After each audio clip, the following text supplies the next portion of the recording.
again. Go ahead. Got it. The meeting's being recorded. Got it. Perfect. Hey, Renee, it's so good to get on with you again. And I'm just going to introduce you to anyone that may get this video or see this video. We've been friends for, well, I would think I was around 14, maybe when I first went to ACMAC. I'm not sure. I was invited to ACMAC as part of the Canadian Amateur Swimming Association. They were taking groups of elite swimmers and sending them to Camp ACMAC, which is in Northern Ontario. And the director of the Hall of Fame in Swimming Hall of Fame in United States, Buck Dawson, who's out of Fort Lauderdale, Florida, him and his wife, Marie, no, Rosemary. Rosemary. See, Rosemary. Yeah. it's been a while. Rosemary owned the camp and they ran the camp. So I'm not sure if you were at that first week or not when we were there, but Buck asked me to come back as a counselor the following year. And for 2 full summers, Renee and I were camp counselors together. Renee was an elite athlete as well. Maybe was your primary sport swimming or was it rowing? It was swimming. I got into kayaking because of camp. Oh, kayak. Oh, and she excelled at kayaking, actually competed in the Olympic trials. Was that in 1976? Yes. Yep. Okay. It Okay. was on the Montreal, Canada. It's the only Summer Olympics they've ever had, but they were in 1975. The Canadian Nationals in the summer was actually held on the basin of the Montreal Olympics, where the Olympic kayaking races were going to take place. They had it finished enough so that we were able to go there for nationals. So Accomack actually sent their team and competed on the Olympic basin before the Olympians did. Wow. Oh, that's kind of cool. That I was gunning That's for very the cool. yeah, I was gunning for the Montreal Olympics. I mean, that was my goal. That was my target. It didn't happen. We won't get into that, but I was definitely training for that. And one of the campers at that camp, Doug Martin, did make that Montreal Olympic team in swimming. And he was the first one that I know of. Video can maybe prove me wrong, but he shaved his head, he shaved his whole body. And that was a thing. They're saying, look at this guy. I mean, now that the male swimmers all do that, but it was a big deal. And 2 other friends from my home club made it to the Olympics. But anyway, so we met at camp and we did have a bond. We were both Christians. We had a faith. And I remember there was some little shed or some little equipment room that at night we would go, and maybe there was 1 or 2 other girls that joined us. You have a better memory than me, but with our flashlights, we would do little Bible studies in the evening, and that was great. I don't. Was it just? It wasn't just us. I think there was at least 1 or 2 more girls. Yeah, I specifically remember Lisa and Pam and you and Mm, I one particular evening, but you yeah. were just you were just we all had questions. We were all trying to figure out, Mhm. as far as the Lord and faith and the whys and all the most of which, we'll never know in this earth, but I just remember you having so much knowledge about the Bible. Oh, goodness. Well, I try. But to me, I'm just listening all the time and learning and open, and I love my Bible, always have. And I love my interaction and my friendship with my Christian friends. It's a certain bond that we hold. And we continued. You came and I married Paul in 1977. I was only 18. Paul was 20, and you came and sang at my wedding, played the guitar and sang at my wedding. Yeah. And I remember Paul and I coming to Michigan to your place where you and Mike were, maybe in the late 70s. I remember going out boating, and it was just cool. And yeah, so it was something I really enjoyed. And Are you? you were somebody who I we lost touch. Yeah. And then Somehow the screen went off because my phone rang. your I think your phone is connecting to the Zoom meeting right now. Yeah, it is. I don't know why. I got a missed call from my phone, so that's the problem when my phone rings. Yeah, so I wonder how I can take that off. I can just uh hide non-video. Okay, there we go. Just took it off. So So this is why anyways, we lost contact, and I think we both went through a lot of things, but I never ever forgot you. I mean, yeah, you were always in my heart. yes. Me And too. what was it? It was about 2 years ago. And I think I'd searched for you before, but the internet makes it so much easier to search now. So 2 years ago, I think it was right before Christmas, I searched for you and found you. And but I've done that with other people before, and it can be very awkward, because what I found in life is that some people they didn't think as much of the relationship as I did, so they're just like, yeah, that's really nice and hot, but you were a pleasant surprise, because it sounds like your heart was in the same place my heart had been for a very long time since we met. So Yeah, it was a kindred spirit thing, that bond was never. Oh, darn, my phone is ringing again. Oh, let's see if I can do something here. I'm going to decline it and I'm let gonna it send him. remove. I'm Oh, oh, removing you. yeah, although, okay, what did you remove? I removed your phone. Okay, from the meeting. Okay. Right. So let's see if I can get back up here. So this person I needed to hear from, but he can go to voice message. So there's priorities. So the the important thing always for me, like I did remember that same relationship and I held it dear within my heart.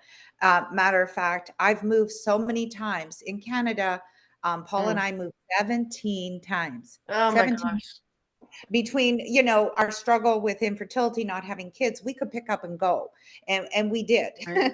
And we did, and we moved around. And then when Paul passed away in 2012, um, I ended up remarrying in 2014. So my name changed, but I kept Bannon. But and I moved to the USA. I immigrated. I got married in 2014. I was able to come here 2016. And still in my possessions that I moved every single time was a gift that you gave me from camp on a little wooden chip of wood that you had done some writing and shellacked it on, and I still have it. And I had moved that from, so there's proof that there was that same bond. But it was so wonderful to hear from you, and we've been having monthly regular chats, Zoom calls since then, and it's just something I look forward to, and such a delight to have that relationship.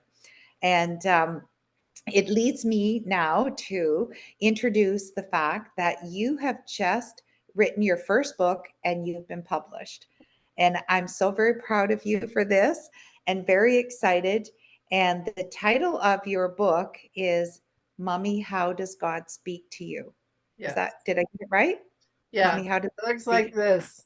Oh, there we go. Perfect. By Renee Allen.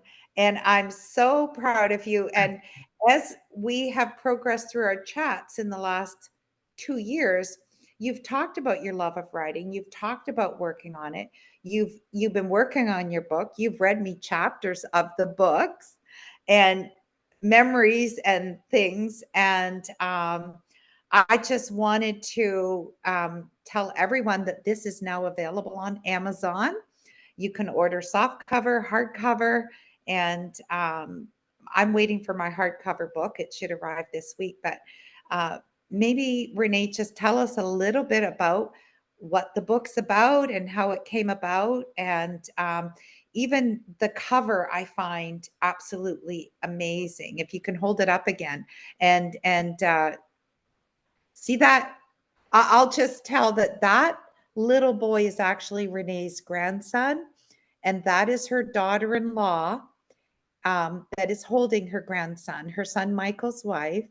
And Michael was around 5 when he asked Mommy, how does God speak to you, right? Yes, And this is he was 5. He was 5 years old. It was bedtime and was about to turn off the light. We just said prayers and I hear this little voice and I might get even a little emotional because every time I think about it, he that's the question he asked me, Mommy, how does God speak to you?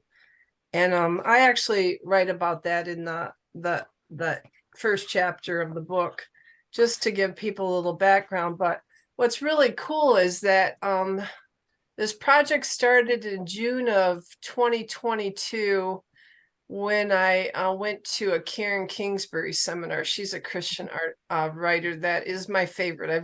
I've read everything she's ever written. But anyways, I went there to learn, and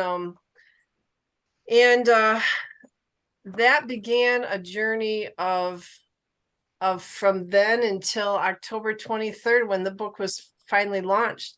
And it was such a cool adventure journey with God, how he just gave me the pieces of the, as I was writing, he would give me pieces when I needed them. He would give me words and sentences, and Karen's the one that actually gave me the title of the book. You know, when I read a couple paragraphs to her about because this book's been on my heart for decades, and the Lord had woke him up at 4:00 in the morning before I was supposed to meet with Karen, and I read her the 2 paragraphs the Lord had given me, and she talked through about how it would come together as far as what she saw the book looking like and whatever.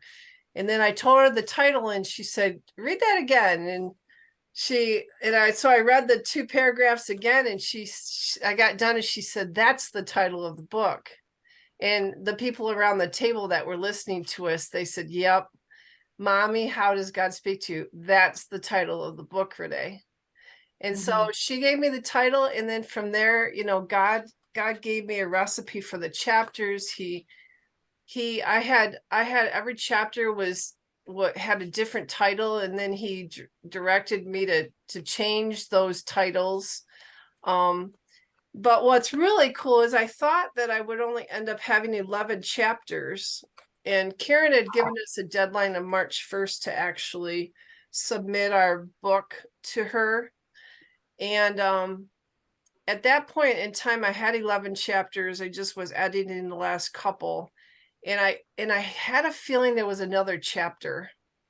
I just had a feeling there was another chapter, and I didn't have my cover yet and all that stuff. But anyways, long story short, my daughter-in-law got in a head-on collision Valentine's Day, 2 weeks before I was supposed to submit to Karen.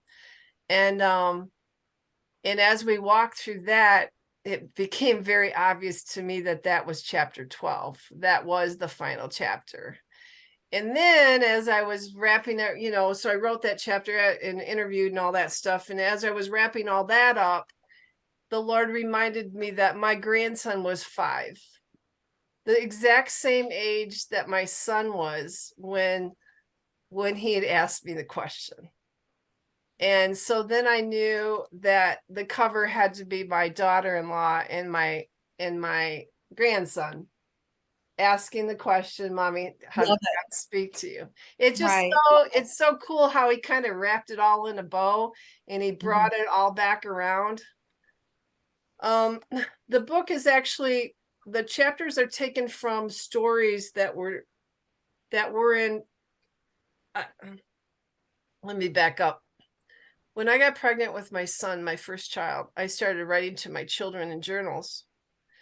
And I have 2 children, and they each have a stack of journals. And I continue to write in journals. from one of these is Michael's and one's Lindsay's, you know. That's amazing. I love that. And I I don't I always do that. I always told him, I said, you know, in order for you to really get the whole picture, you two are going to have to put all your journals together because I put pieces in one or the other. But anyways, what I did for the book is I knew that I had to go through the journals and take the God stories out that God had given me. And that's what I did. That's what these are. These are some of the God stories in our lives, things that happen, stories that we've talked about through the years, all the ways that God has spoken, you know. And like the chapter headings are God speaks through answered prayer, God speaks in a still small voice, God speaks through his word, God speaks through peace, God speaks through dreams. And so in each of the stories that were true stories, you will see how God spoke through dreams or through the still small voice or whatever. And the recipe he gave me was really cool because there was one week where I'd been writing all these stories and I got really confused. I'm like, God, Lord, I just don't see how all this is going to come together, you know? And I stopped writing for like a week. And by the end of the week, he had revealed to me the recipe for each chapter being the story, followed by a section called A Mother's Thoughts, which is where I have the freedom to write whatever I want, whatever he brings to mind. And then the last section is called Takeaways. And the takeaways always reference the biblical truths in the Bible that support the story. So if it's, you know, God speaks through peace, which funny, when I was just saying that, I literally flipped through to that chapter. God speaks through peace. So the first takeaway is God speaks through peace.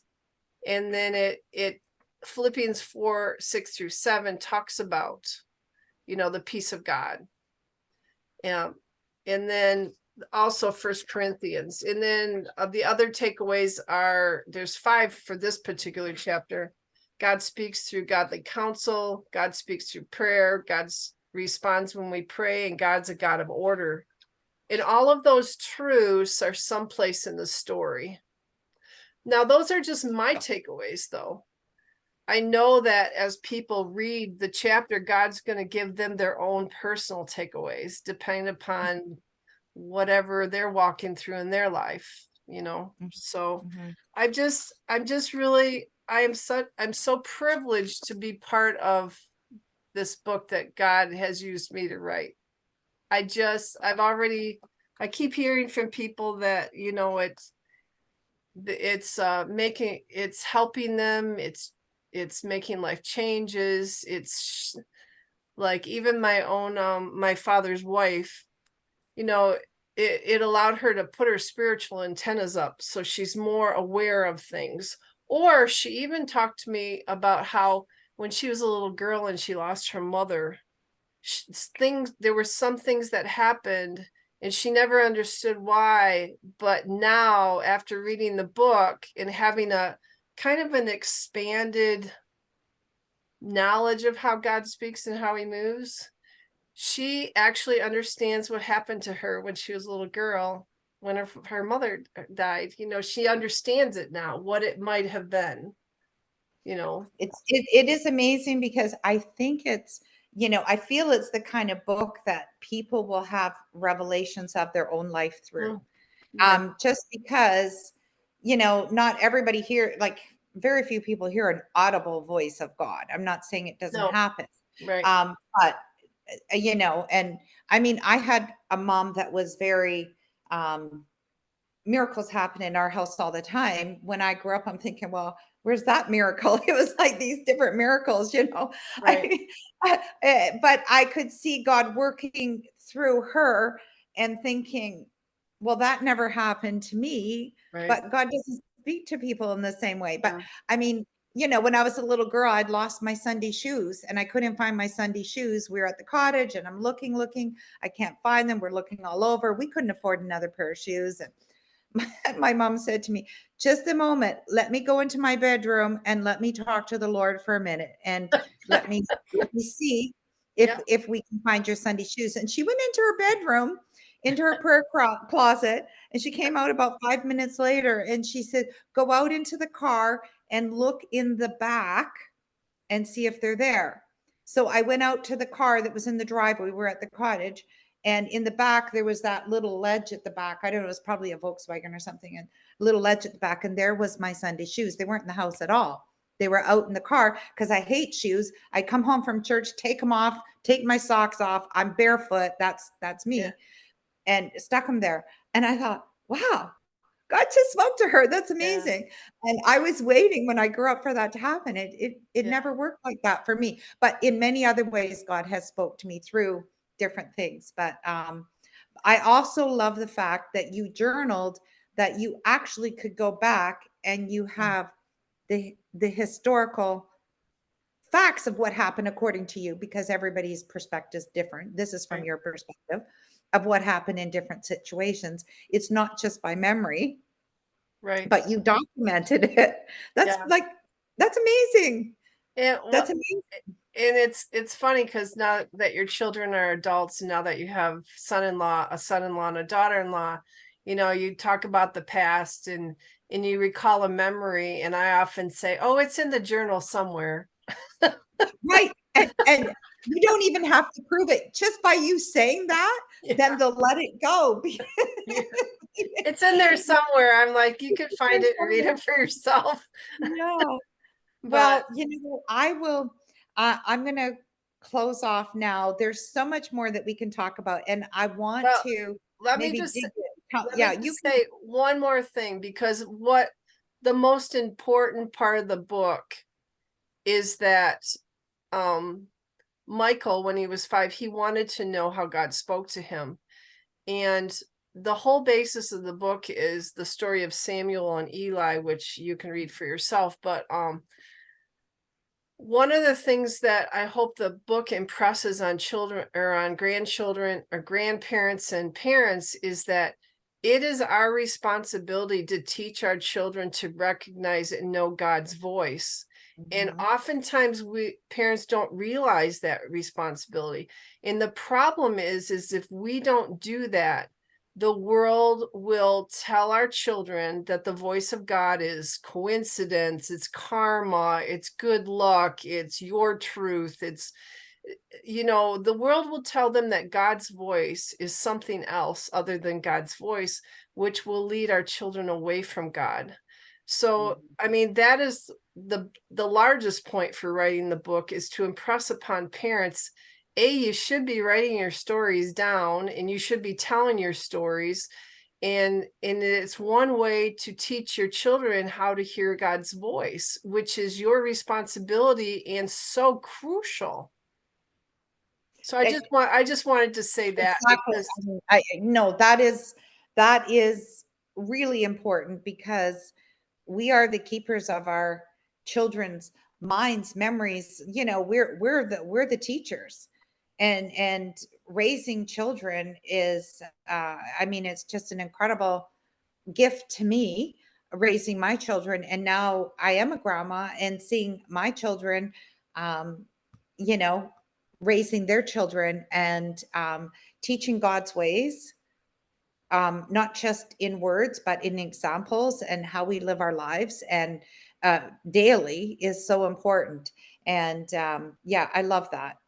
Well, yeah, it's awesome.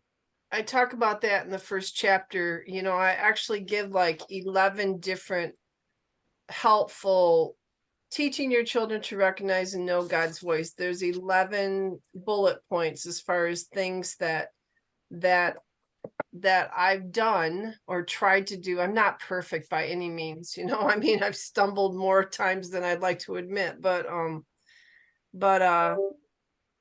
just to help parents and grandparents to be more aware of those 11 things that will help their children to start to recognize and know God's voice. Right. So I just want to say now to any of my friends, followers that see this video, this book is available now on Amazon.com. And I strongly urge you to order it if you're a grandparent, if you're a parent, you're an auntie that cares, pass it along. It's a great book. I've heard some of the chapters, Renee going through them. I'm looking forward to getting my own book and reading it through. But thank you today for sharing some of this with me, Renee. And I look forward to when my book arrives, and let's chat about it again. Well, thanks for inviting me to do this. Definitely was not on my radar. Well, we just kind of winged it today, and yeah, you're my wing woman, and we're just like winging it. I think that's authentic anyways. That's what I'm hoping for. So, thank you again. Thanks, Kim.